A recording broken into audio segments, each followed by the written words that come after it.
யூசுவலாக எல்லாருக்குமே சப்பாத்தி கூட சன்னா கிரேவி அப்படின்னா ரொம்ப பிடிக்கும். பட் எனக்கு வந்து பார்த்திங்கன்னா உருளைக்கிழங்கு மசாலா தான் பிடிக்கும்.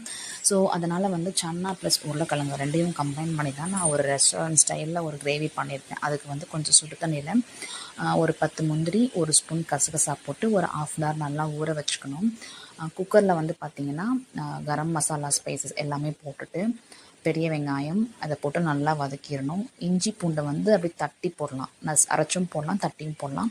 காரத்துக்கு ஒரு 2 பச்சை மிளகா, அப்புறம் தோல் நீக்கி கட் பண்ண உருளைக்கிழங்கு, கொஞ்சம் மஞ்சள் தூள், வரமிளகாத்தூள், கொஞ்சமாக கரம் மசாலா, மல்லித்தூள் இருந்தாலும் கொஞ்சம் மல்லித்தூளும் போட்டுக்கலாம். ஸோ இதெல்லாம் போட்டு நல்லா மிக்ஸ் பண்ணிவிட்டு ஒரு 2 இல்லை 3 தக்காளி பழம் அரைச்சி தக்காளி பியூரி போட்டு சுண்டல் வந்து ஒரு 8 மணி நேரம் ஊற வச்ச சுண்டல் கல்லுப்பு போட்டு நல்லா வதக்கிடணும். இது வந்து கொஞ்சமாக தண்ணி ஊற்றி ஒரு 3 to 4 விசில் விட்டு குக்கரில் வேக வச்சு எடுத்துக்கிட்டு சுண்டல் நல்லா வெந்திருக்கான்னு ஒரு வாட்டி செக் பண்ணதுக்கப்புறம்